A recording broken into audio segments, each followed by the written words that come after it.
Assalamualaikum warahmatullahi wabarakatuh. Jumpa dengan saya di dalam mata kuliah metode penelitian. Kali ini adalah kita memasuki materi pertama, materi mendasar yang perlu kita pahami tentang perspektif metodologi penelitian. Mungkin materi ini agak panjang.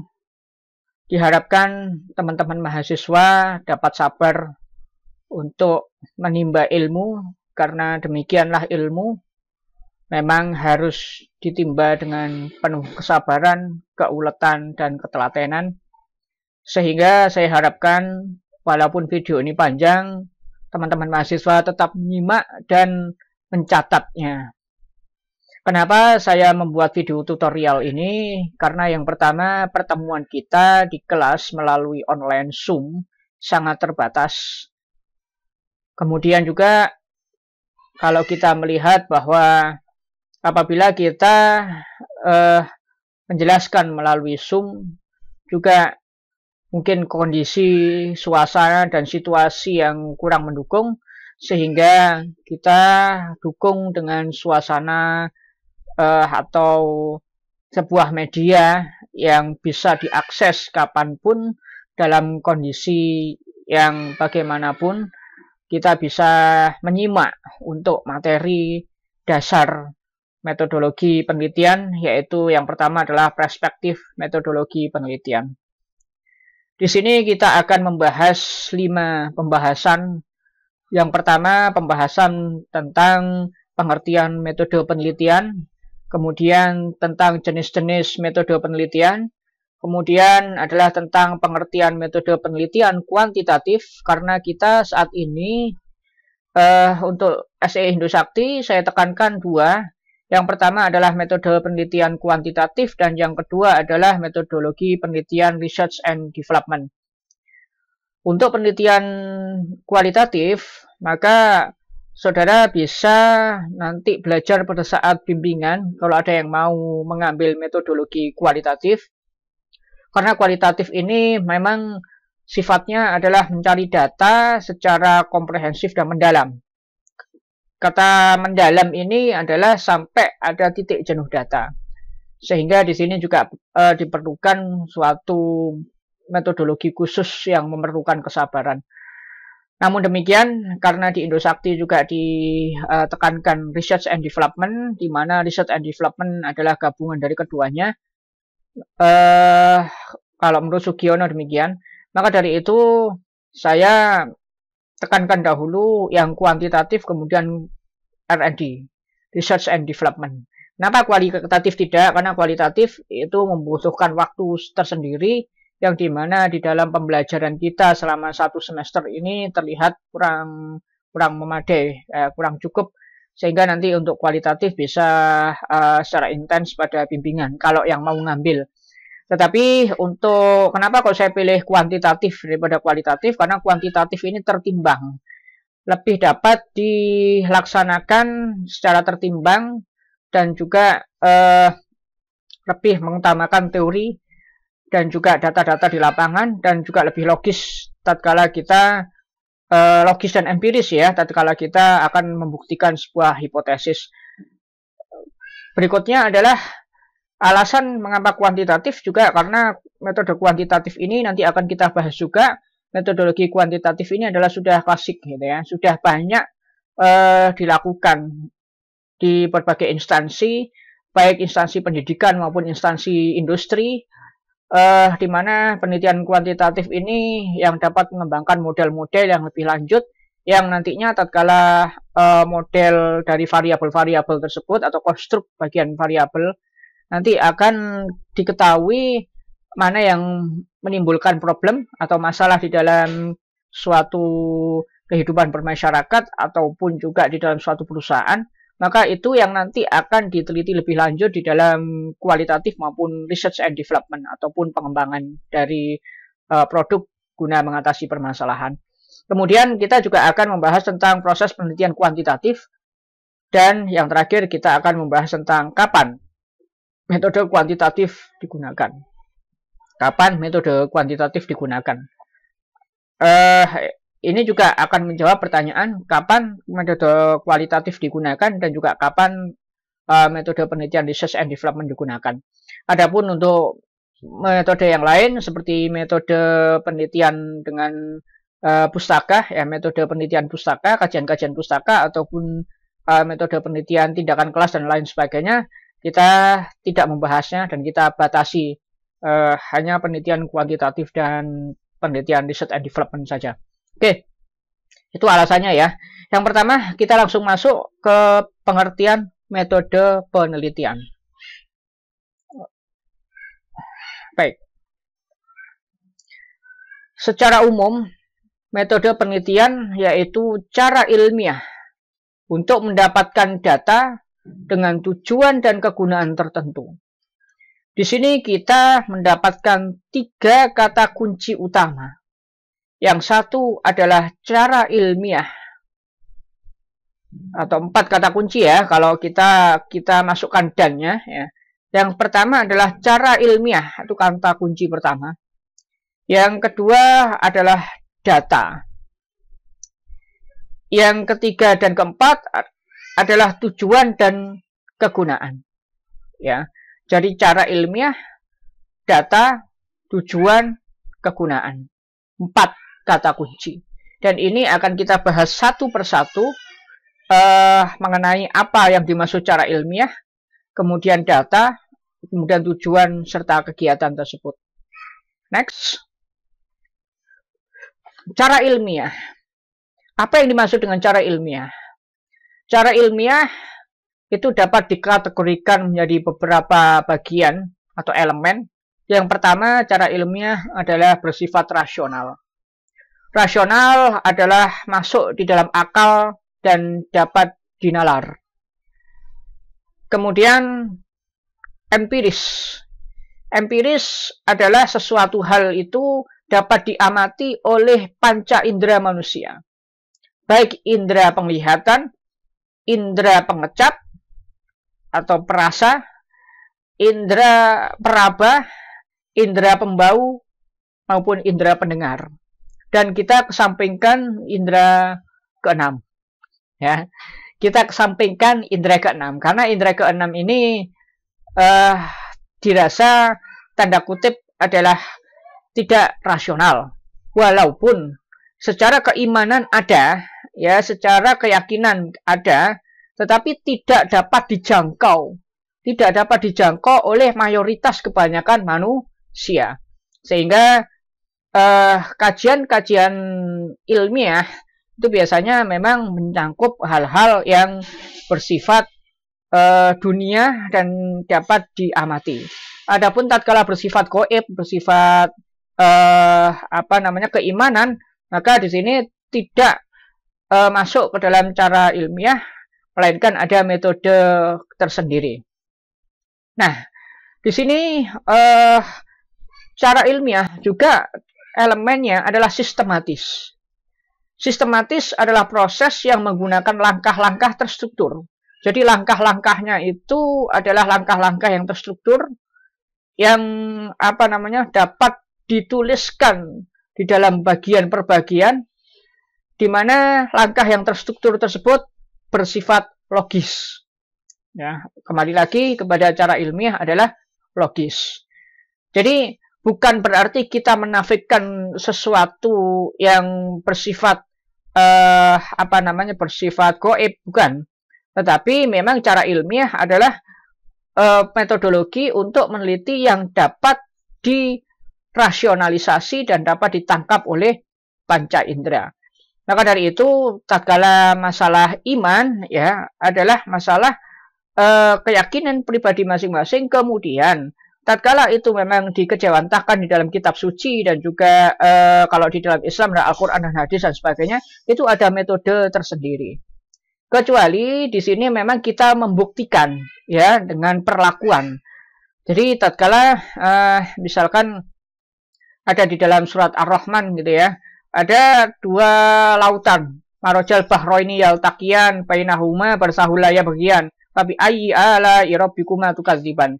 Jadi tatkala misalkan ada dua lautan yang itu terpisah, ada laut tawar, ada laut asin, di mana di situ seakan-akan ada pemisah. Maka di sini di situ adalah sebuah hal yang tanda kutip tadinya adalah gaib, tetapi tatkala manusia ini meneliti suatu hal, keterangan dari wahyu ilahi, kemudian nampak daripada panca indera. Nah, kemudian di situ mulailah kita meneliti ada apa gerangan, kok bisa laut itu muncul yang satu tawar, yang satu asin, tetapi tidak saling bercampur. Maka di sini mulai manusia masuk kepada cara ilmiah untuk mencoba menguak, ya, mengapa kok tidak bisa bercampur. Maka ada hipotesis-hipotesis, kemudian ada penelitian-penelitian untuk membuktikan, oh ternyata kesimpulannya adalah kedua zat air, asin dan tawar ini tidak bisa bercampur karena adanya unsur seperti ini dari hasil penelitian itu. Nah, jadi memang unik ya kalau kita ingin meneliti tentang sesuatu yang di bumi ini adalah sesuatu yang bisa kita tangkap panca indera, adalah unik juga. Begitu juga dalam hal sosial yang dapat kita uji, dapat kita teliti secara ilmiah adalah yang nampak dari panca indera kita, seperti interaksi sosial, kemudian hal-hal yang tidak nampak tapi bisa dirasa, ya, seperti stres. Kemudian kalau misalkan kita ekonomi, ya, misalkan kesejahteraan, kemiskinan, lalu kemudian juga bagaimana kalau misalkan ekonomi itu ada juga faktor pendapatan dan lain sebagainya. Adapun hal-hal yang bersifat yang tidak bisa dilihat, itu bisa juga dapat diindikasikan, diindikatorkan gitu ya. Seperti tingkat stres itu dapat ada alat ukurnya dan sebagainya. Namun demikian, cara ilmiah ini pun juga terkadang ada kelemahannya. Contoh misalkan, kita akan mengukur keikhlasan, ya. Keikhlasan ini bisa kita ukur dengan indikator keikhlasan. Kalau bagi yang mengambil ekonomi syariah, karena saya dulu juga sempat mengambil ekonomi syariah, gitu ya. Keikhlasan ini bisa kita ukur dengan indikatornya, tetapi tidak mencangkup 100% secara sempurna bahwa itu bisa menggambarkan keikhlasan yang sesungguhnya, tetapi bisa mewakili, ya, bisa mewakili dari bentuk satu populasi. Mungkin kalau kita sampling berarti itu sampelnya juga bisa mewakili. Karena keikhlasan itu memang yang dapat mengetahui hakikat keikhlasan itu Allah Subhanahu wa taala, Tuhan yang Maha Esa, Tuhan yang Maha Kuasa dan yang Maha mengetahui. Akan tetapi di sini kita mencoba untuk melihat sesuatu yang tidak nampak itu bisa menjadi nampak karena itu faktor sosial, maka dibuatlah indikator. Tetapi ada kalanya yang itu memang tidak betul-betul bisa dilakukan sama sekali. Ya, yaitu contoh misalkan kalau tatkala manusia ini ada indikatornya adalah pemahaman terhadap sebuah pemahaman, tingkat pemahaman, ya, kesempurnaan tingkat pemahaman. Kalau tingkat pemahaman bisa kita indikasikan, tetapi kalau kesempurnaan pemahaman itu tidak ada indikatornya. Ya, karena seperti tadi, keikhlasan ada indikatornya, tetapi kesempurnaan daripada keikhlasan, seberapa sih sempurnanya keikhlasan dia, itu tidak bisa diukur. Nah, itu hal yang gaib, hal yang tidak kita ketahui. Tapi keikhlasannya bisa kita ketahui dengan pendekatan jawaban responden. Ya, paham ya sampai sini? Mungkin nanti bisa kita diskusikan. Kemudian lanjut kepada kata kunci kedua, yaitu metode penelitian harus berbasis data. Tidak boleh berbasis praduga, prasangka, ya, apalagi tuduhan, tidak boleh. Jadi prasangka mungkin muncul, ya, boleh saja, namanya manusia itu pasti berprasangka.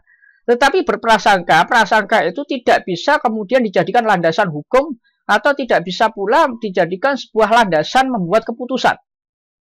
Nah, maka dari itu prasangka itu harus dibuktikan dengan penelitian agar prasangka itu dapat disangkal benar dan salahnya. Kalau benar, barulah kita bisa menjadikan prasangka itu sebagai sebuah kebenaran karena memang terbukti metode ilmiah. Secara ilmiah sudah dibuktikan Dan prasangka itu sudah bukan prasangka lagi, tetapi sebuah ketetapan yang bisa digunakan untuk membuat kebijakan. Ini kalau di dalam manajemen.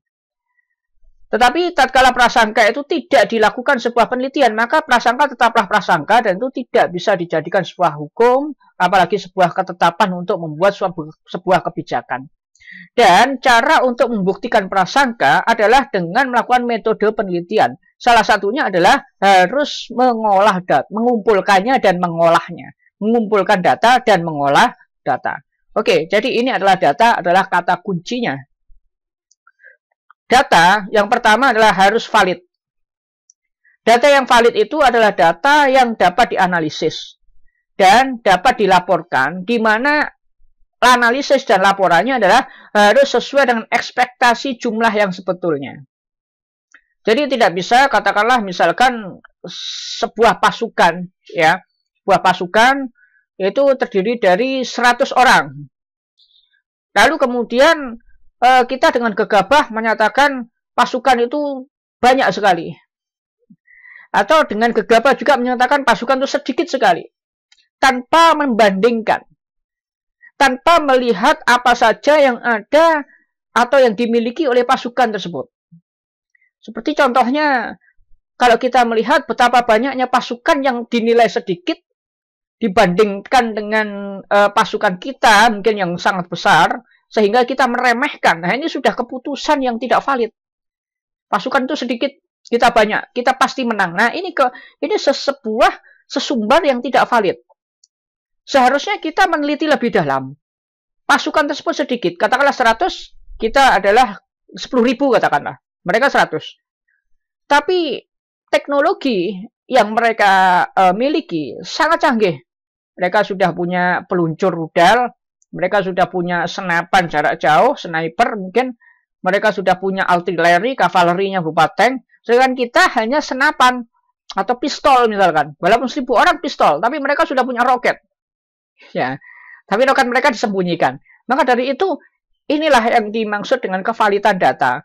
Kita harus betul-betul meneliti secara komprehensif, secara menyeluruh terhadap sebuah data yang dianalisis gitu. Banyaknya 100.000 atau mungkin lebih itu boleh jadi mewakili ekspektasi atau tidak, tergantung bagaimana unsur-unsur atau variabel-variabel yang menopang di dalamnya. Adapun seperti perang Badar, kalau kita melihat jumlah kaum muslimin sedikit, jumlah kaum Quraisy banyak sekali. Sama-sama pedang dan panah gitu. Kalau dilihat teknologinya juga banyak kaum muslimin. Tapi pada saat itu kaum muslimin menang dan kaum Quraisy terkalahkan. Nah, di sini ada hal gaib yang menyatakan bahwasanya di situ adalah dibantu malaikat. Karena ini adalah hal gaib yang tidak bisa tidak bisa diterima atau tidak bisa direkam oleh panca indera, baik mata, hidung, kulit, pendengaran, karena itu memang hak Allah, hak prerogatif Allah, maka ini tidak bisa dilakukan secara penelitian ilmiah. Maka di sini sudah di luar batasan kita, sudah di luar batasan kita, ya, sudah di luar kemampuan kita.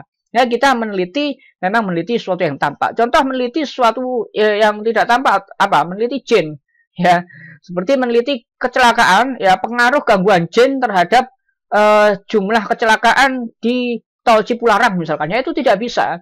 Karena jin hakikatnya ada, tetapi secara panca indera kita tidak bisa melihatnya. Toh ada orang yang melihat saja itu ada unsur-unsur yang tidak bisa kita pikirkan secara logis. Artinya apa? Artinya di situ bukan ranah kita untuk melakukan penelitian hal yang tidak ada. Andai ya, seandainya kita memang bisa melihat jin, seluruh manusia, mayoritas ya, seluruh manusia bisa melihat jin. Maka jin itu bisa kita teliti, bisa kita jadikan objek penelitian. Ya, andaikan kita bisa melihat jin dan jin tidak bisa melihat manusia. Nah, dibalik. Andaikan. Maka kita bisa meneliti mereka. Dan mereka tidak bisa meneliti kita. Tetapi pada kenyataannya Allah takdirkan sebaliknya. Kita tidak bisa meneliti mereka. Dan mungkin mereka bisa meneliti kita. Karena panca inderanya berbeda. Gitu ya. Jadi kevalitan tadi adalah sesuatu hal yang bisa dianalisis dan dilaporkan itu sesuai dengan ekspektasi jumlah yang sebetulnya. Maksudnya kita katakan jumlah 100 itu sedikit atau banyak dikomparasikan dengan apa, kemudian ada faktor pendukung apa, ya. Jadi jangan gegabah menyatakan 100 sedikit ini. Nah, oke, tapi bandingannya dengan apa? Faktor-faktor variabel yang mendukung banyak sedikitnya apa, gitu ya. Kemudian data juga harus bersifat reliable. Reliable adalah konsisten atas pertanyaan yang sama dalam waktu yang berbeda. Jadi tapi objeknya harus sama loh ya, tidak bisa objeknya berbeda. Dan waktunya juga ibarat ceteris paribus, artinya dirasa tidak berubah. Contoh misalkan pada saat pandemi, ya pada saat pandemi, saudara menanyakan kepada seseorang, apakah saudara percaya terhadap COVID 2019 itu adalah virus asli dari kelelawar, ya artinya tanda kutip adalah wabah yang menyebar. Hari ini dia ngomong iya, sepekan depan COVID 2019 masih ada, COVID 2019 masih terjadi, dan bahkan dikatakan bahwasanya semakin meningkat. Kemudian saudara coba tanya lagi orang ini, apakah saudara percaya COVID 2019 itu adalah wabah dari kelelawar yang menyebar? Tidak, saya tidak percaya. COVID itu adalah buatan orang, saya nggak percaya. COVID itu adalah bualan orang, saya nggak percaya. Nah, maka ini adalah sesuatu hal yang tidak reliable, berubah-ubah, ya kan? Maka dari itu, kalau kita cara Jawanya ngomongnya adalah acek, ya. Jadi data ini harus acek. Itu adalah syarat dari penelitian, baik kualitatif maupun kuantitatif, terlebih kuantitatif harus acek. Orang ngomong A, selama kondisi tidak berubah, selama orang itu juga yang ditanya adalah A, ya, maka hari ini jawab A, besok jawab A, besoknya lagi juga jawab A. Ya, jadi apa namanya kalau istilah Jawanya itu isu tempe sore dele, ya, itu berubah-ubah. Nah, kemudian kata kunci yang ketiga dan keempat adalah tujuan dan kegiatan. Menurut tujuan dan kegiatannya, penelitian itu bertujuan dan berfungsi untuk sebuah penemuan. Penemuan itu adalah menemukan sebuah data-data yang dimana data itu betul-betul baru, tidak pernah diketahui sebelumnya. Ya contohnya COVID 2019. Walaupun ada SARS-CoV-1 dulu, sekarang sudah ada SARS-CoV-2. Ini kan perkembangan dari SARS dulu, SARS-CoV-1 dulu. Ya, perkembangan. Tetapi di sini ada data baru yang belum tidak pernah dilihat sebelumnya, yaitu mutasinya. Tidak pernah virus itu bermutasi sebagaimana saat ini. Maka ini adalah data baru. Makanya kenapa kok para ilmuwan kelimpungan gitu. Karena memang betul-betul baru. Gitu ya. Maka dari itu ada sebuah langkah penelitian, langkah uji laboratorium dan sebagainya untuk melihat arahnya ini kemana sih mutasinya virus ini. Nah, begitu ya. Kemudian adalah untuk membuktikan data yang diperoleh. Saya nggak ngomong apa bedanya data dan informasi ya, karena sudah kita bahas di sistem informasi manajemen.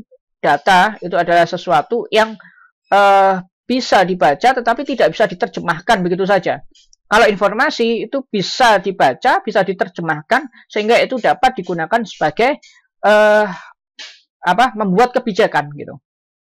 Nah, kalau data itu diperoleh dapat digunakan untuk membuktikan keraguan informasi atau pengetahuan tertentu. Itu adalah dari penelitian. Ya. Contoh misalkan apakah betul tingkat stres itu menyebabkan angka bunuh diri yang tinggi? Nah, maka di sini juga perlu dilihat variabel-variabelnya. Tidak bisa langsung di sini kan kita masih ragu-ragu. Jangan-jangan bukan karena stresnya, jangan-jangan memang karena ada unsur lain gitu. Semisal, apakah memang betul angka stres ini meningkatkan tingkat kriminalitas? Nah, jangan-jangan bukan tingkat stresnya, dia waras, dia sadar, tetapi dia memiliki faktor-faktor atau variabel-variabel yang lain.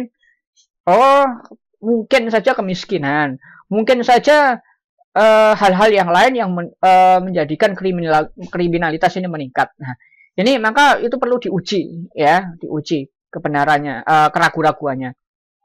Termasuk juga kalau di dalam bidang sains alam itu banyak sekali, ya, tatkala sesuatu yang ragu-ragu kita uji, apalagi yang bidang antariksa, gitu ya.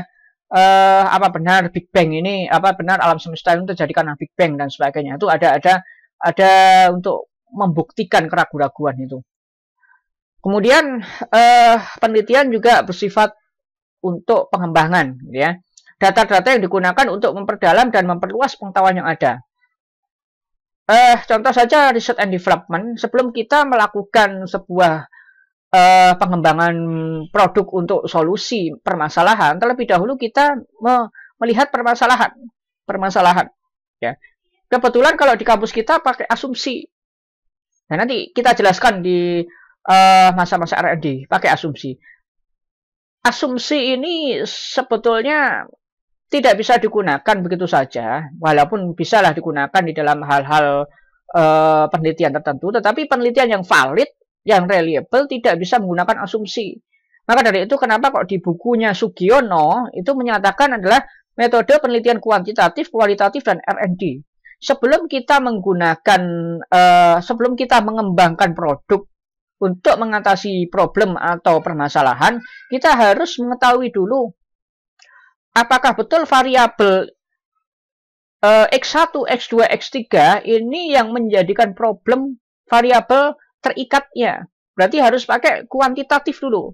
Baru setelah, oh ternyata X2 lah yang berpengaruh kuat terhadap Y. Berarti X2 itu adalah yang bermasalah terhadap variabel Y-nya. Maka dari itu kita perdalam informasinya, apa sih yang menjadi permasalahan, kita perdalam dengan kualitatif. Setelah kita mengetahui permasalahannya, variabelnya sudah tahu, terus kemudian akar masalahnya tahu, kemudian dampaknya tahu, kemudian kita juga melakukan penelitian yang mendalam, barulah kita bisa membuat sebuah solusi. Ya, kenapa kalau di Indosakti adalah asumsi? Karena untuk mempermudah aja, karena masih S1 gitu. Kalau S1 langsung diajarkan komprehensif, research and development, ya duit berapa yang saudara akan keluarkan, lalu kemudian berapa lama waktunya, nah, kan begitu. Maka dari itu untuk mempercepat diasumsikan saja. Walaupun kalau secara kesempurnaan penelitian tidak bisa kita pakai asumsi. Oke, kita masuk kepada jenis-jenis metode penelitian. Macam-macam metode penelitian. Yang pertama adalah berdasarkan tujuannya, dan yang kedua adalah berdasarkan tingkat kealamian tempat penelitian. Ini menurut Sugiono. Berdasarkan tujuannya, macam metode penelitian itu dilihat atas. Yang pertama adalah penelitian dasar. Penelitian dasar adalah penelitian yang yang bertujuan untuk menemukan ilmu yang baru. Tapi ingat, yang dinamakan ilmu baru itu ada yang betul-betul baru. Contoh misalkan adalah teori gravitasi Newton. Belum ada sebetulnya teori gravitasi Newton. Begitu Newton merancang gara-gara buah apel yang jatuh, kemudian dia menimbang ini ada apa, kemudian merancang perumusan matematikanya. Contoh lagi ilmu baru yang kita lihat adalah bagaimana Faraday menemukan listrik. Awalnya Faraday itu memasukkan dan mengeluarkan magnet ke dalam kumparan, kemudian muncul sebuah arus. Ya. Tetapi bukan hanya itu. Ilmu yang lama, tatkala itu diuji cobakan ke objek yang baru, menimbulkan sebuah hasil yang baru, itu disebut sebuah penemuan ilmu yang baru. Contoh, di dalam teori bauran pemasaran, itu ada 4P. Ada price, ya, harga, ada produk, produknya itu sendiri, ada promotion, ada promosi, kemudian ada place, ya kan? Dan kalau jasa ditambah 3 lagi, ya. Nah, dari 4P ini tadi, harusnya secara teori, katakanlah misalkan promosi itu mempengaruhi dari bauran pemasaran, ya, bauran pemasaran, promosi mempengaruhi itu. Tetapi setelah diteliti pada PT, katakanlah PT DEF, ya, pada PT DEF gitu, ternyata promosi ini tidak berpengaruh signifikan. Nah, ini ilmu baru. Ini sesuatu yang baru, penemuan ilmu yang baru. Oh, ternyata di DEF ini promosinya nggak pengaruh ini terhadap bauran pemasaran. Atau mungkin kalau kita lihat ya bauran pemasaran terhadap pendapatan, ya, pendapatan perusahaan, atau mungkin bauran pemasaran terhadap kepercayaan konsumen. Ya, indikatornya adalah 4P tadi, misal. Lalu kemudian kalau kita melihat, bauran pemasaran ini ternyata tidak mempengaruhi kepercayaan konsumen pada kasus produk ABC, misalkan. Kalau ABC janganlah. ya contohnya aja EFG gitu ya, produk EFG gitu. Karena kok ada produk yang namanya ABC juga, EFG lah. Tetapi pada produk ZGH ya, bauran pemasaran ini berpengaruh signifikan. Ya, maka ini adalah suatu penemuan yang baru. Oke. Kemudian berdasarkan tujuannya itu adalah bersifat meneliti dan mengembangkan, atau kita biasa sebut penelitian dan pengembangan, atau ada juga penelitian pengembangan. Ya, jadi research and development dan development research itu adalah penemuan, pengembangan, dan pengujian produk. Produk untuk apa? Produk untuk menyelesaikan permasalahan yang memang kita telah melihat permasalahan itu di objek yang kita temukan tadi. Katakanlah misalkan pendapatan perusahaan menurun. Kemudian kita melihat ada variabel bauran pemasarannya. Mungkin bauran pemasaran ini berpengaruh terhadap pendapatan perusahaan itu. Ada price, place, promotion, product. Ini kemudian kita uji. Oh, ternyata iya, promotionnya itu signifikan kuat mempengaruhi pendapatan. Ya, semakin tinggi tingkat promosi, pendapatannya harusnya lebih tinggi. Semakin rendah promosinya, pendapatannya rendah. Nah, ini coba kita perdalam dengan kualitatif. Kenapa kok promosi ini bisa rendah? Ternyata rendah, ternyata ada rentetannya. Oh, ternyata promosi itu rendah karena saat ini COVID 2019 kita berbasis media. Nah, perusahaan itu tidak berbasis media. Contoh ya, contoh. Maka solusinya apa? Maka solusinya adalah mengembangkan program untuk pemasaran secara atau pemasaran berbasis online. Nah, itu. Jadi R&D-nya adalah mengembangkan produk. Jadi kita menguji produk itu adalah menguji produk untuk menyelesaikan permasalahan tadi. Lalu kemudian untuk berdasarkan tujuan adalah penelitian terapan. Penelitian terapan itu adalah menerapkan ilmu atau produk tertentu. Nah, jadi kalau saudara lihat biasanya penelitian terapan ini ada pada penelitian yang berbasis komputer ya, di Ilkom gitu ya, di ilmu komputer ya, ilmu FIK, Fakultas Ilmu Komputer itu biasanya adalah penelitian terapan, yaitu adalah menguji coba efektivitas program, ya, menguji efektivitas program tatkala diterapkan pada masyarakat gitu ya. Nah, maka di situ ada terapannya, bagaimana efektivitasnya. Kemudian berdasarkan tingkat kealamian tempat penelitian, yang pertama adalah penelitian eksperimen. Penelitian eksperimen ini biasanya dilakukan oleh eksakta, ya, orang-orang di bidang IPA, baik itu di bidang pangan, bidang kimia, biologi, fisika, maupun yang lain-lain. Itu adalah biasanya bertempat di laboratorium, termasuk kedokteran, farmasi, dan sebagainya ya. Ini ada perlakuan. Contoh adalah uji reaksi kimia. Jadi perlakuan oleh siapa ya? Perlakuan oleh peneliti. Jadi peneliti melakukan perlakuan terhadap zat-zat. Katakanlah misalkan asam sulfat dicampur dengan apalah ya, asam sulfat dicampur dengan air ya, atau asam sulfat dicampur dengan asam yang lain. Jadinya seperti apa? Ya kalau saya dulu adalah untuk penelitian itu ada sejenis zat warnanya putih itu. Apa itu namanya? Saya lupa, CaOH atau apa ya, dimasukkan ke dalam air. Oh, reaksinya bagaimana? Kemudian hasil reaksi itu ditimbang. Nah, itu ada perlakuan, itu di laboratorium. Nanti kita catat ya, perlakuan pertama berapa hasilnya, perlakuan kedua berapa hasilnya, perlakuan ketiga berapa hasilnya, nanti kita uji dengan menggunakan statistik. Lalu kemudian adalah, kalau saya dulu nggak sempat ke statistik, hanya dasar banget ya, SMA kan IPA saya, jadi paham. Kalau statistik udah kepada mahasiswa, nanti uji hasil eksperimen. Lalu kemudian ada penelitian survei. Nah, ini penelitian survei ini banyak dilakukan oleh penelitian sosial, yaitu tempat alamiah. Kalau tadi tempatnya laboratorium, ya, laboratorium itu berarti nggak alam gitu kan. Memang memang sudah didesain manusia. Tapi kalau ini adalah tempatnya alamiah, alamiah secara sosial maksudnya, dan ada perlakuan. Contoh survei, yaitu kita mensurvei tentang dampak kemiskinan terhadap kesejahteraan. Kemudian juga misalkan dampak ya corporate responsibility, ya social corporate responsibility atau CSR ya, corporate social responsibility, tanggung jawab sosial perusahaan ya. Itu bisa kita kita uji secara survei, atau mungkin dampak AMDAL ya, AMDAL kita bisa survei dampaknya itu dan lain sebagainya. Lalu kemudian adalah penelitian naturalistik. Naturalistik itu alamiah, betul-betul alamiah dan tidak ada perlakuan apapun oleh seorang peneliti. Jadi berjalan secara alamiah. Contoh adalah mengolah data gempa vulkanik.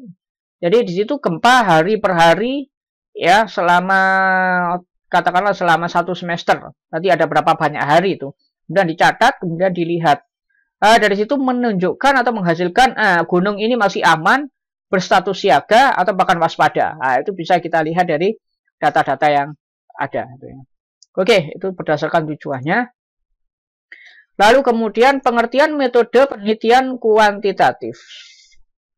Nah, ini kebetulan kok ada Y sama dengan alfa plus beta X, harusnya plus E gitu ya. Itu adalah kok pas untuk regresi gitu ya. Oke, sebenarnya penelitian kuantitatif itu bukan hanya regresi, tapi metodenya banyak sekali ya. Kalau kita perdalam ya itu ada regresi, ada PLS partial least square, kemudian ada PET analysis, kemudian ada SEM ya, dan lain sebagainya. Tetapi untuk S1 minim regresi. Kalau saudara mau belajar PLS, PET analysis atau belajar SEM ya monggo. Sudah sangat bagus sekali. Ya tinggal saudara nanti S2, S3 kembangkan lagi. Oke, penelitian berupa angka dan analisis menggunakan statistik. Itu adalah penelitian kuantitatif. Namanya kuanti. Ya, kuanti itu adalah jumlah. Yaitu penelitian yang menekankan adanya sebuah jumlah. Menekankan ada sebuah jumlah. Tetapi setiap jumlah banyak sedikitnya orang, belum tentu itu adalah metode penelitian kuantitatif. Ada syaratnya. Kalau saudara meneliti sebuah jumlah, ya ada banyak sedikit tadi ya jumlah, itu menjadi sebuah metode penelitian kuantitatif, maka harus ada perlakuan-perlakuan.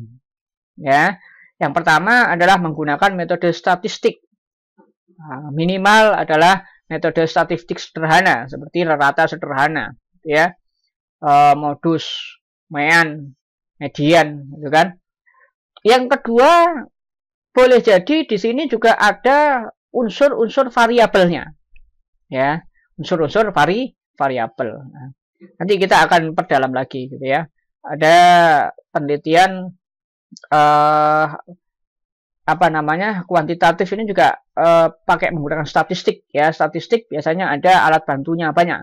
Ada SPSS, kemudian ada AMOS, kemudian ada PLS, Smart PLS. Kemudian ada juga EViews dan sebagainya. Ya. Untuk penelitian kuantitatif itu sudah lama digunakan, sudah klasik, sudah menjadi tradisi, sudah dikenal luas, ya, sudah dikenal luas menjadi tradisi oleh banyak peneliti yang menggunakan teknik statistika. Ya. Kemudian adalah bersifat positivistik. Kuantitatif itu bersifat filsafat positivisme. Artinya adalah ini nanti saya tidak memperdalam makna filsafat ya, karena ini dipelajari di S2 dan S3. Apalagi kalau saudara S3-nya PhD, maka harus paham tentang filsafat penelitian gitu ya. Filsafat positivisme adalah suatu aliran filsafat yang menyatakan bahwa ilmu alam itu adalah satu-satunya sumber pengetahuan yang benar. Dan menolak aktivitas yang berkenaan dengan metafisika, tidak mengenal adanya spekulasi, dan semua data semuanya didasarkan atas data-data empiris yang bisa dilihat panca indera.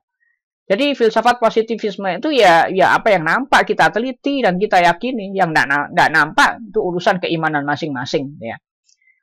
Kita hidup di zaman saat ini bukan berarti kita menerima 100% filsafat ini, tapi juga tidak pula menolak mentah-mentah filsafat ini.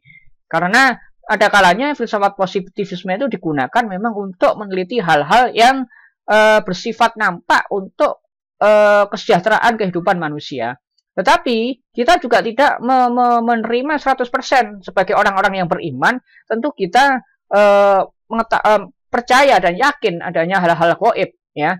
Mulai dari sang pencipta, kemudian apa yang dia ciptakan tentang surga dan neraka, dosa dan pahala dan lain sebagainya. Itu ada unsur keimanan gitu.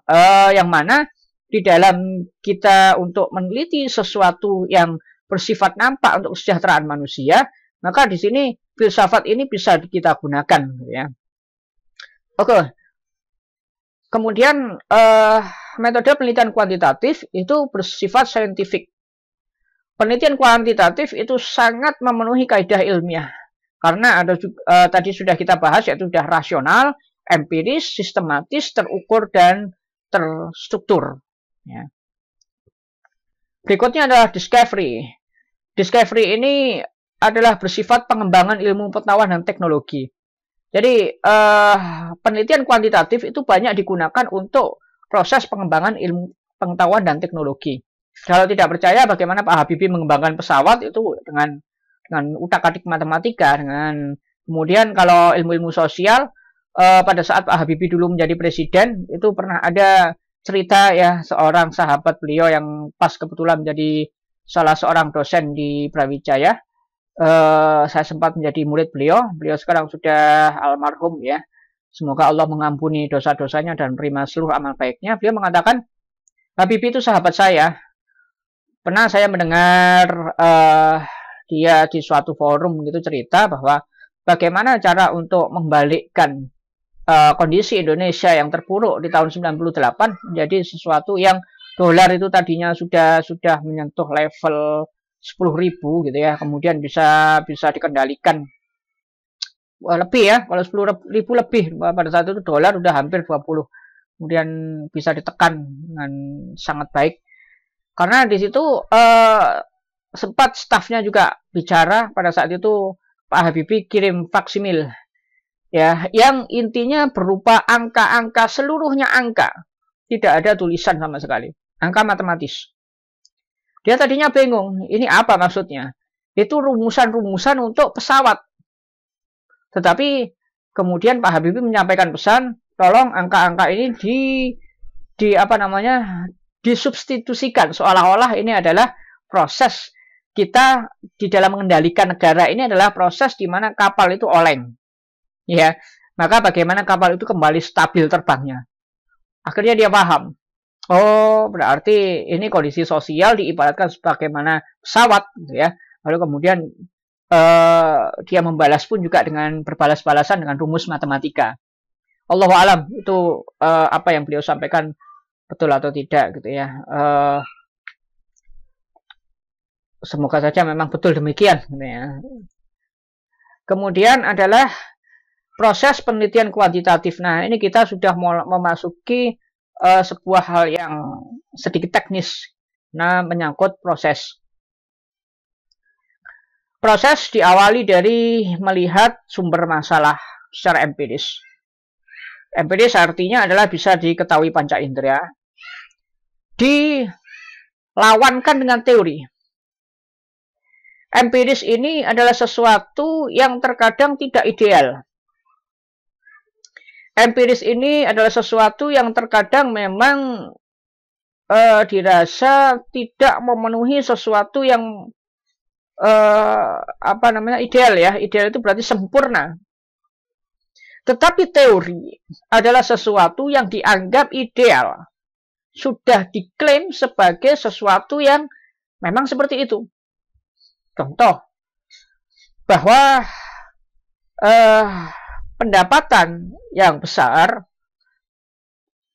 dinyatakan akan menambah kesejahteraan. Sebaiknya kalau pendapatannya menurun, kesejahteraan juga menurun. Itu teori. Tetapi ada kalanya sesuatu yang empiris yang kita lihat, betul-betul kita lihat, ya. Terkadang pendapatan yang besar atau pendapatan yang terus meningkat menjadikan dia tidak sejahtera. Malah pendapatannya yang biasa-biasa saja menjadikan orang itu sejahtera. Nah, maka ini adalah sebuah empiris, ini berbeda dengan teoritis. Itu yang dinamakan masalah, gap. Dinamakan masalah. Nah, kalau orang Barat yang memang teori positivismenya tinggi kan demikian. Kalau dikatakan apa namanya, akan terjadi kiamat gitu ya. Lalu orang Barat ini tidak percaya begitu saja, tetapi melakukan empiris, melakukan uji. Al-Quran menyatakan di kitab suci, Bible juga menyatakan akan terjadi kiamat. Tapi dilihat kiamat ini adalah suatu hal yang dinyatakan sebagai mereka adalah sebuah apa namanya, hipotesa gitu ya, hipotesa, karena mereka positivisme ya kan. Tetapi secara teori menyatakan bahwasanya teori awal itu menyatakan alam itu seimbang dan alam semesta itu tetap. Kemudian ilmuwan meneliti dengan adanya kecanggihan teknologi sehingga bisa menerbangkan satelit. Misalkan satelit apa ya, kalau kita lihat ada Cassini ya kan, yang terbang sampai Saturnus juga, entah apalah satelit yang diterbangkan bahkan sampai melebihi Uranus juga gitu. Dari situ kita melihat gejala-gejala loh. Secara panca indera yang kita nampak melalui media satelit yang diluncurkan itu kok seperti ini, gitu kan? Tapi teorinya, teori awal itu menyatakan bahwasanya alam semesta tetap. Nah, maka mulai diuji. Setelah diuji, kemudian, oh ternyata empiris itu betul-betul membuktikan secara ilmiah bahwa alam semesta itu berkembang, bukan tetap. Maka teori bisa berubah. Kuat-kuatan, jadi namanya aja lawan. Empiris lawan teori, kuat-kuatan. Kalau yang kuat empirisnya, ternyata iya betul kiamat itu ada. Karena alam semesta itu berkembang.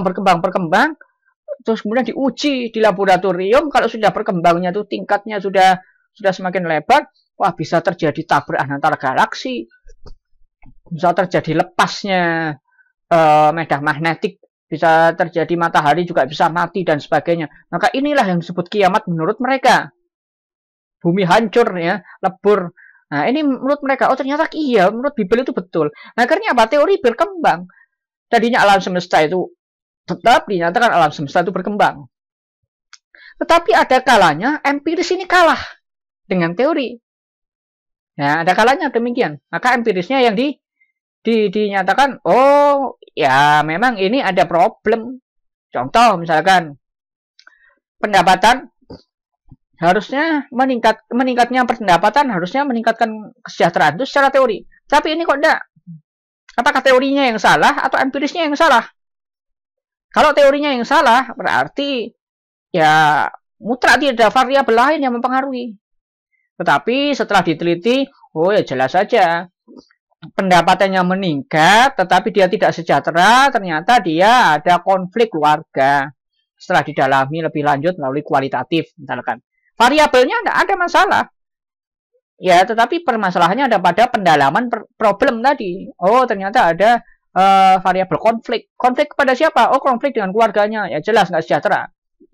Maka teori tetap dipertahankan, melainkan empirisnya inilah yang menyebabkan permasalahan. Maka di situ ada rumusan masalah, yaitu adalah empiris empiris berlawanan dengan teoritis. Ini menimbulkan sebuah masalah.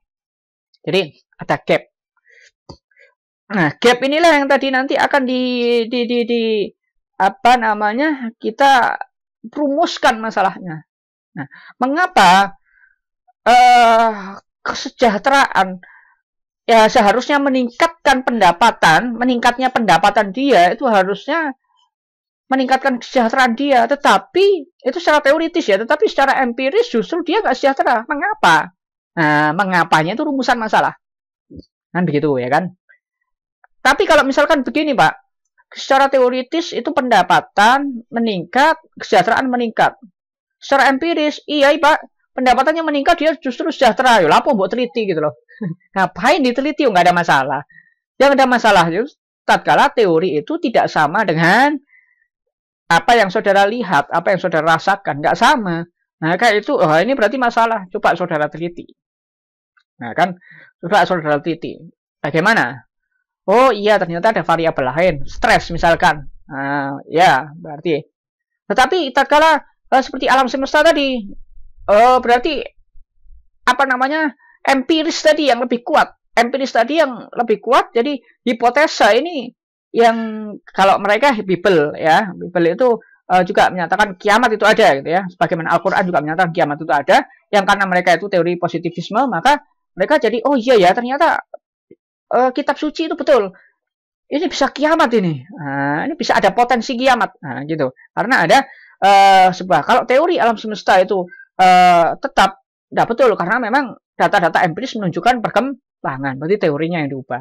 Tapi kalau masalah pendapatan dan kesejahteraan tadi, teorinya yang bertahan, empirisnya yang harus ada masalah gitu ya. Maka dari itu dibuatlah sebuah solusi. Nah, solusinya apa?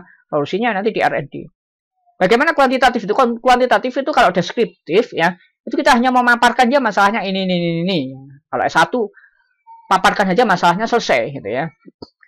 Kemudian dari rumusan masalah itu ya, bagaimana cara kita menemukan rumusan masalah? Bagaimana cara kita itu bisa melawankan antara empiris dan teoritis? Maka kita ada dua konsep. Yang pertama kita membaca dan berpikir konsep dan teori yang relevan. Ini adalah teori. Jadi contohnya misalkan tadi pendapatan dan kesejahteraan. Kita baca teori-teori yang relevan. Teori pendapatan itu apa, indikatornya apa. Kemudian teori kesejahteraan itu apa, indikatornya apa gitu ya. Lalu kemudian variabel-variabel yang lain yang kita duga. Mungkin kalau misalkan pendapatannya tinggi tetapi dia kok tidak sejahtera, ada variabel apa ya yang bisa mempengaruhi dia itu tidak sejahtera? Oh mungkin stres, oh mungkin ini. Nah mungkin itu adalah konsep teori yang dimasukkan karena teorinya adalah stres juga bisa meningkatkan kesejahteraan ya, konflik juga stres juga bisa menurunkan kesejahteraan, konflik juga bisa menurunkan kesejahteraan atau meningkatnya kesejahteraan secara berlawanan. Itu teori. Maka dari itu kita coba mungkin teori inilah yang bisa menyebabkan. Kemudian kita mencoba melakukan penemuan-penemuan yang relevan. Artinya adalah membaca hasil penelitian. Nah, jurnal. Ini pentingnya jurnal adalah kita bandingkan. Pendapatan meningkat, kesejahteraan meningkat. Itu di jurnalnya ini, oh ternyata pendapatannya iya berpengaruh. Semakin besar pendapatan seseorang, maka semakin sejahtera dia. Tetapi di jurnalnya ini tidak. Di jurnalnya ini justru pendapatan itu pendapatan yang naik yang besar itu semakin menurunkan kesejahteraan. Ternyata ada faktor stres yang mempengaruhi gitu. Jadi walaupun pendapatannya itu meningkat, tapi kondisi kesejahteraannya menurun karena dia ada unsur stresnya. Maka variabel stres ini kita cek teorinya. Ada enggak? Ini ada penemuan loh, penemuan yang relevan. Jurnal ini menyatakan stres bisa mempengaruhi kesejahteraan. Coba dilihat teorinya ada enggak? Oh, teorinya ada. Berarti kita bisa mengajukan hipotesa.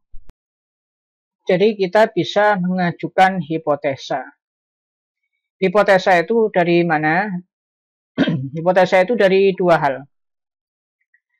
Yang pertama adalah dari konsep dan teori yang relevan yang kita harus memiliki prinsip deduksi. Apa itu prinsip deduksi? Yaitu prinsip dari sesuatu yang bersifat umum kemudian mengerucut. Analogi saja ya, analogi. Tatkala ada sebuah laki-laki dan perempuan masuk ke dalam rumah. Itu adalah hal yang sangat umum sekali. Kemudian kita mengkerucutkan lagi kepada suatu teori bahwasanya laki-laki perempuan masuk ke dalam rumah. Apakah dia sudah menikah? Gitu. Lalu kemudian kita kerucutkan lagi. Kalau teorinya adalah sudah menikah ya tidak ada masalah gitu. Tapi kemudian teorinya kalau memang itu belum menikah, berarti ini teorinya di dalam teori mana yang kita gunakan? Teori agama ini adalah sesuatu yang diharamkan. Masuk ke dalam rumah, nginep lagi sehari, 2 hari, 3 hari. Nah, itu adalah fenomena empiris. Yang kemudian fenomena empiris kita kaitkan dengan teori, dan teori kita kaitkan lagi secara deduktif gitu ya, analoginya. Lalu kemudian adalah dari segi norma juga tidak pantas, dari segi etika juga tidak pantas.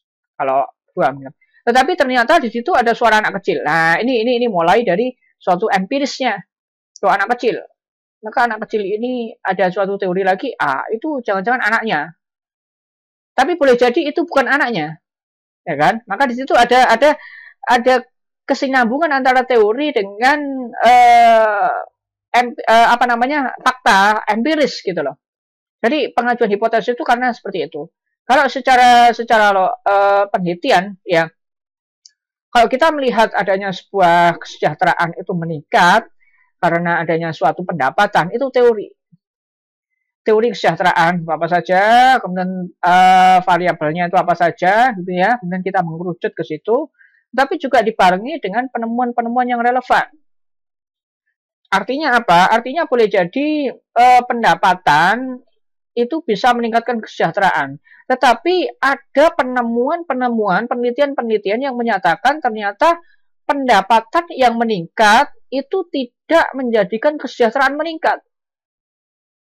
Ada apa gerangan ini? Maka dari situ ada hipotesis. Artinya apa? Tatkala kalau penelitian itu dibatasi pada suatu tempat. Contoh misalkan saudara meneliti PT HHH, katakanlah. Tatkala saudara meneliti PT HHH, saudara menemukan permasalahan adanya pendapatan, tetapi kok tidak sejahtera gitu ya. Karyawan ada yang sejahtera, ada yang tidak sejahtera, tapi kok mayoritas nggak sejahtera. Betulkah ini gitu kan? Saudara ingin begini, secara teori bahwasanya peningkatan pendapatan yang sudah layak, apalagi sudah ada yang naik jabatan sehingga peningkatan pendapatannya itu juga semakin tinggi, harusnya itu meningkatkan kesejahteraan. Apakah demikian di PT HHH? Gitu kan? Boleh jadi tidak juga. Boleh jadi tidak. Kenapa? Karena penemuan yang relevan menunjukkan di PT yang lain, apa mungkin ZZZ atau mungkin WWW, di PT itu peningkatan kesejahteraannya itu tidak berpengaruh secara signifikan terhadap kesejahteraan. Karena apa? Karena di dalam penemuan yang relevan itu dinyatakan bahwasanya ada faktor stres di PT ZZZ misalkan, dan juga di PT WWW ada faktor konflik yang juga mempengaruhi penurunan tingkat kesejahteraan padahal pendapatannya meningkat. Oh, bagaimana kalau di PT saya yang saya teliti adalah PT HHH? Nah, saudara ingin membuktikan, boleh jadi di PT HHH ini pendapatannya itu dapat meningkatkan kesejahteraannya. Tapi boleh jadi pendapatan yang meningkat ini tidak berpengaruh untuk peningkatan kesejahteraan. Itu hipotesis, itu dugaan. Paham ya sampai sini ya? Jadi dugaan itu boleh enggak? Kan tadi sudah disampaikan boleh, asalkan harus diteliti. Jangan kita bersyak prasangka ada laki-laki dan perempuan masuk rumah, kemudian nginep sehari, 2 hari, kemudian langsung digerebek. Padahal tidak ada bukti yang kuat. Hanya prasangka. Maka dari itu, tatkala kita mau menggerebek, ya harus kita punya data-data yang valid. Nantinya kita sudah membahas tadi valid apa, reliable apa gitu ya. Oh, ada anak kecilnya. Nah, anak kecil ini merupakan sebuah juga indikator, ya, indikator yang bisa kita jadikan sebuah hipotesa. Apakah dia anak daripada dua orang laki-laki dan perempuan ini? Apakah dia adalah anak angkatnya? Karena anak kandung dengan anak angkat atau adopsi itu berbeda. Boleh jadi kalau anak kandung pun juga dia anak kandung, apakah pasangan sah suami istri? Ya kan, kalau anak adopsi boleh jadi dia mengadopsi, dia bukan suami istri. Kalau di barat sana sudah sama seperti itu gitu. Kalau di Indonesia ini kan ada teori-teori norma, teori etika, ya, teori kemudian apa norma, etika, sikap perilaku dan macam-macam. Teori agama juga masuk, norma hukum juga masuk, norma kesopanan juga masuk gitu. Nah, maka dari itu kita harus meneliti dulu.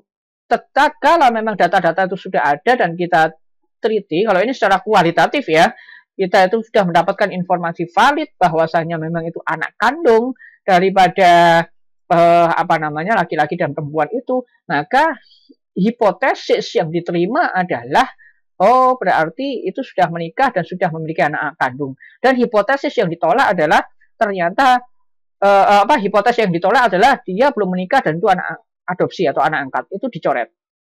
Gitu ya. Jadi itu adalah penelitian, analogi. Jadi kita hipotesa itu bisa saja muncul karena ada apa? Ada teori dan juga ada fakta-fakta empiris di tempat lain ya, atau pengalaman-pengalaman atau penemuan-penemuan relevan yang memang ada. Maka dari itu, tatkala saudara meneliti di dalam penelitian kuantitatif, saudara itu harus memiliki kuat teorinya. Saudara selama 3 tahun atau 3,5 tahun skripsi 1 semester ya, selama 3,5 tahun saudara itu belajar manajemen. Itu teori-teori manajemen sudah harus saudara kuasai. Paling tidak ya teori-teori grand teorinya gitu loh. Teori pemasaran itu apa saja? Ada teori mulai dari targeting, segmenting, ada bauran pemasaran, macam-macam. Nah, tergantung nanti tatkala saudara penelitian di lapangan, saudara mencoba untuk menguak satu objek ini dan membuat konstruk variabelnya, ya kan, dari teori-teori yang ada. Nah, kemudian juga saudara tinggal melihat fenomena-fenomena penemuan yang relevan dari jurnal-jurnal baik internasional maupun nasional untuk melihat penemuan yang relevan. Barulah saudara bisa mengajukan sebuah hipotesa. Maka dari itu hipotesa itu ada setelah saudara paparan permasalahan, paparan konsep teori di bab 2 dan juga penemuan yang relevan di bab 2. Baru saudara bisa mengajukan hipotesis di akhir bab 2 sebelum bab 3 masuk. Ya. Lalu kemudian yang menyatakan hipotesis ini menyatakan apa? Hipotesis ini menyatakan praduga terhadap hubungan antar variabel, dugaan yang harus kita teliti. Ya, tatkala dugaan itu kita teliti, maka di sini saudara barulah memilih metode strategi pendekatan penelitian. Apa itu metode strategi pendekatan penelitian? Yaitu yang pertama memilih model penelitiannya apa. Saya memilih model penelitian kuantitatif regresi sederhana. Atau saya memilih penelitian kuantitatif regresi majemuk atau regresi berganda, yaitu multiple regression. Ya. Saya memilih partial least square, saya memilih SEM, dan sebagainya, model-model yang lain. Boleh silahkan. Baru kemudian saudara bisa menyusun instrumen penelitian. Ini operasionalisasinya. Instrumen penelitian itu adalah alat untuk mencari data. Nah, nanti kita bahas. Instrumen penelitian ada instrumen observasi, ada wawancara, ada juga kuesioner yang biasanya adalah kuantitatif pakai kuesioner ya, kemudian wawancara untuk mendukung, dan juga dokumentasi dan yang lain sebagainya ya. Itu juga nanti akan kita perdalam sedikit. Kalau wawancara ada terbuka tertutup, kalau kuesioner kalau kuesioner ada terbuka tertutup, kalau wawancara ada terstruktur dan tidak terstruktur. Nah, itu tergantung bagaimana saudara melakukan pendekatan penelitiannya. Nah, kalau sudah menyusun instrumen penelitian, saudara mendapatkan data, kemudian saudara mengolah dan menganalisis data, kemudian saudara menemukan suatu jawaban atas apa? Atas rumusan masalah.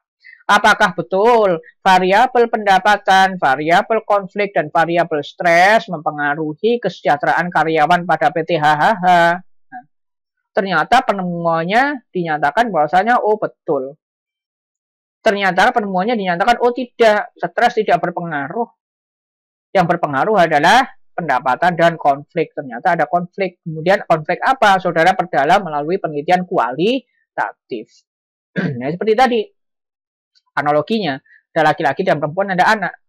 Saudara setelah saudara teliti, saudara mendapatkan suatu informasi jenuh, kemudian oh ternyata itu adalah suami istri dan anak-anaknya menjawab sebuah rumusan masalah yang saudara tanyakan tadi, apakah itu adalah suami istri atau bukan.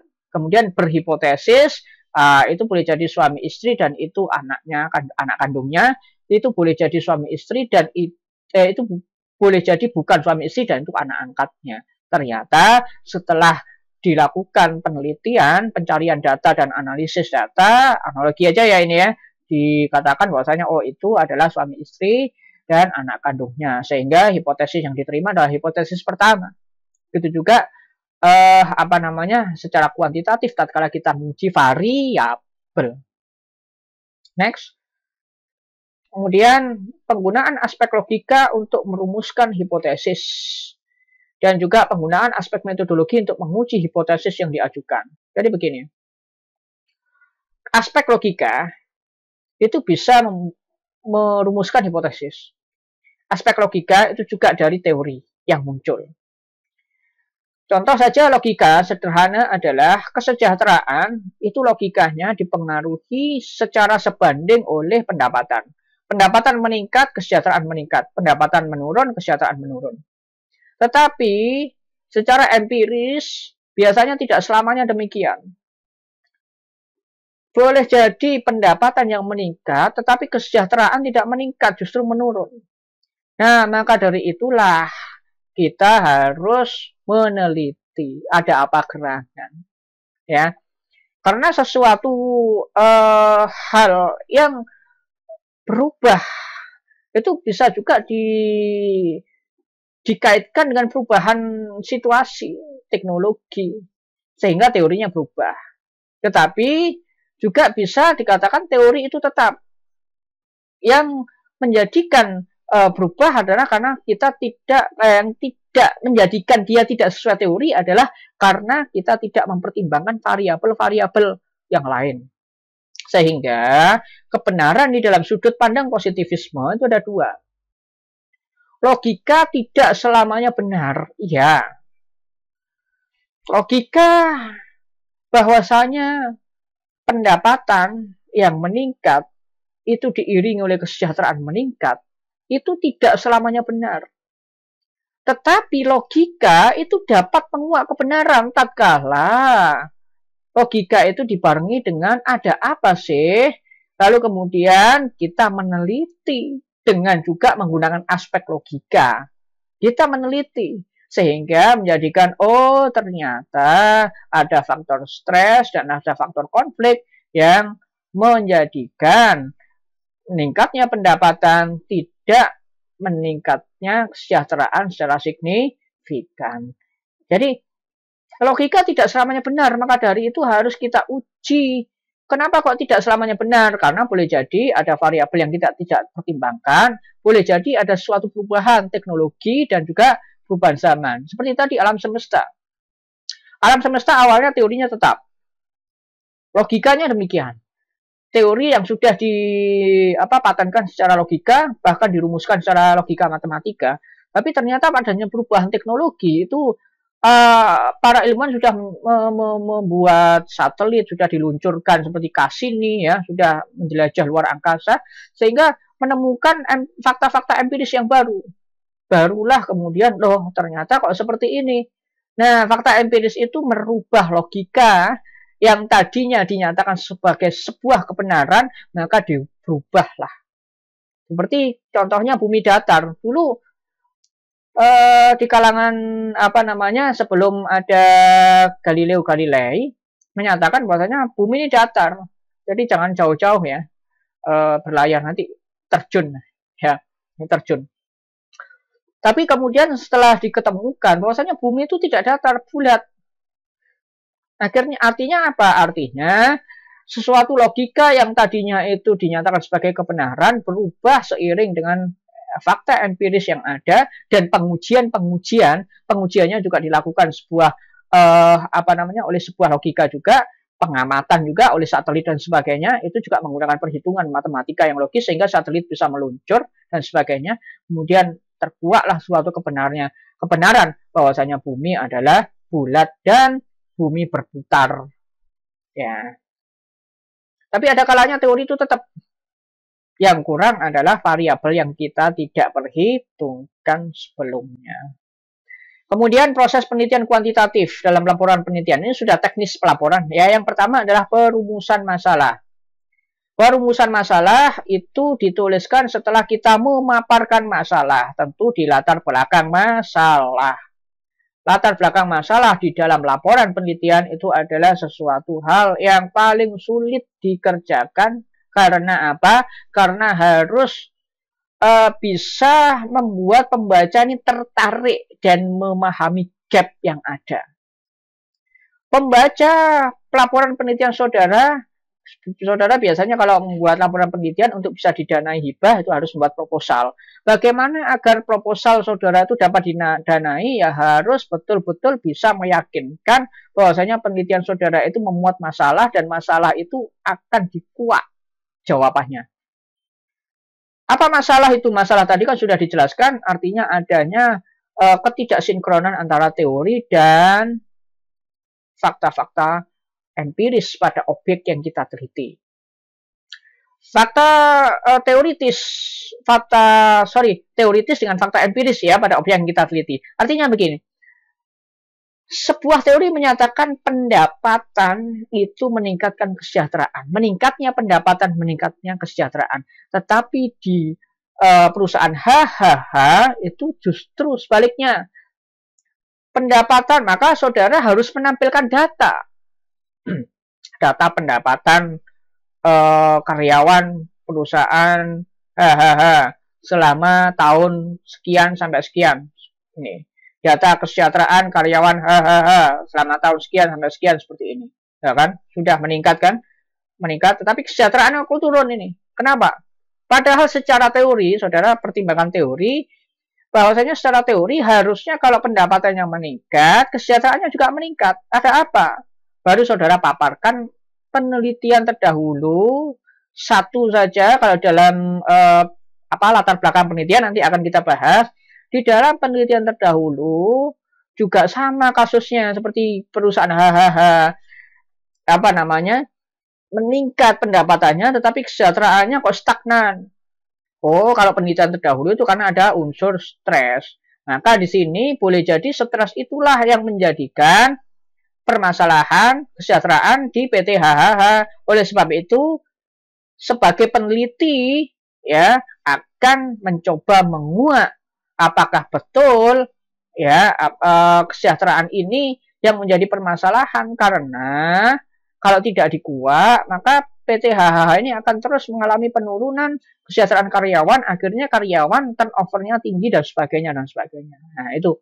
Sehingga dengan rumusan permasalahan itu kita bisa tahu masalahnya di mana, pentingnya untuk dilakukan penelitian itu apa, ya, kemudian dia itu ingin merumuskan, ingin menanyakan apa terhadap penelitian itu di rumusan masalah, yaitu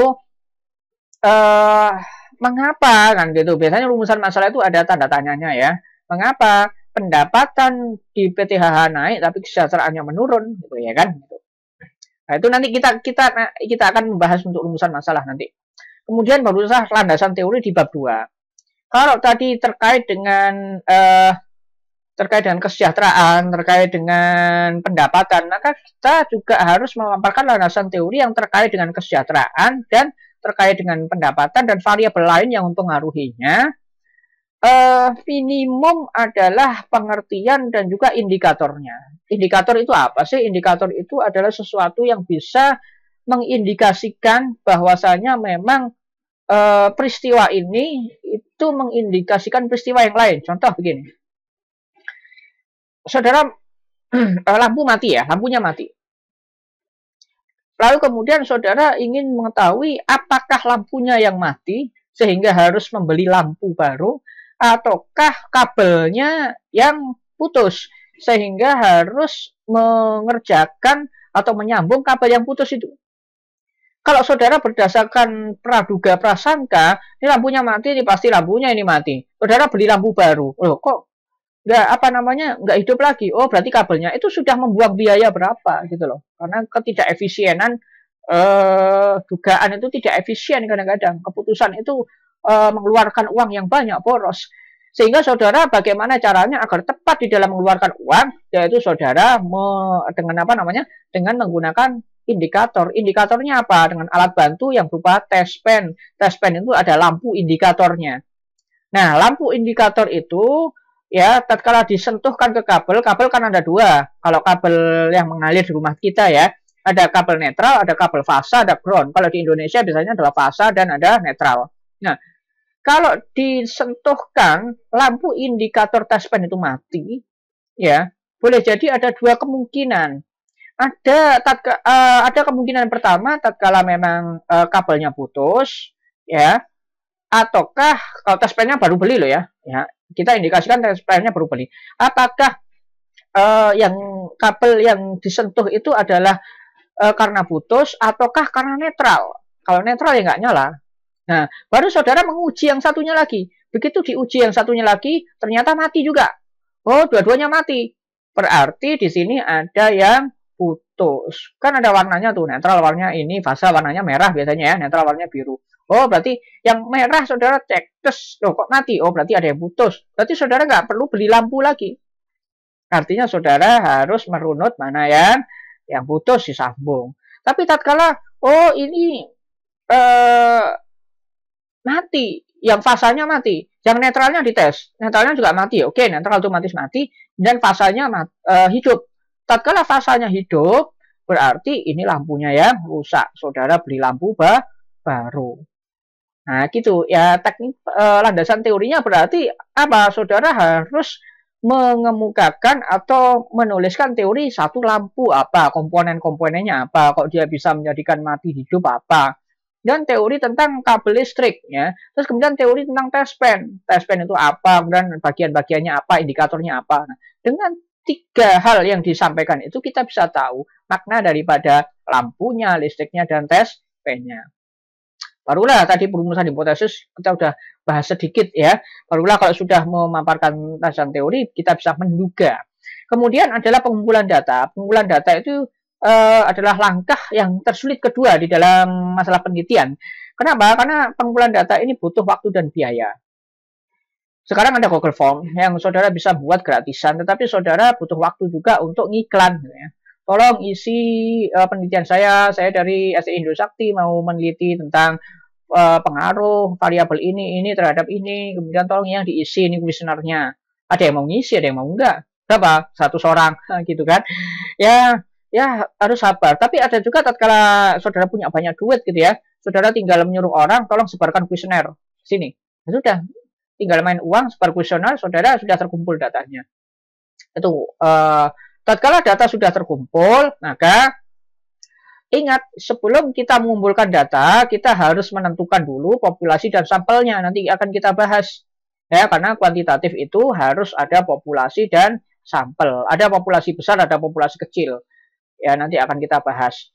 Lalu kemudian setelah populasi itu sudah ditentukan, barulah kita mengumpulkan data. Sebelum mengumpulkan data, kita tadi kan melihat populasi dan sampel. Sekaligus kalau sudah kita mengembangkan instrumen. Nah, kalau sudah instrumen itu terbentuk, katakanlah kuesioner, kita sebarkan ke objek penelitian. Katakanlah karyawan PT HHH, kita sebarkan.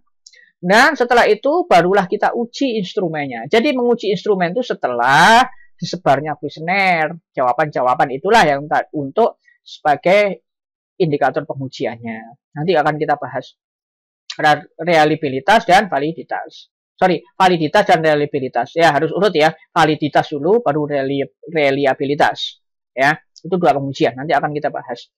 Dan kalau sudah validitas dan reliabilitasnya kita uji, kemudian ada analisis data. kita harus analisis datanya, ya. Sebelum kalau regresi ya harus ada asumsi klasiknya dulu, barulah kita analisis data.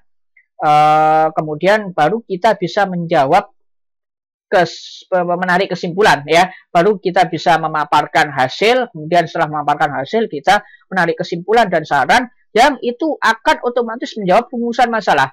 Apakah betul pendapatan, stres, dan konflik itu bisa mempengaruhi tingkat kesejahteraan pada PT HHH, ya kan?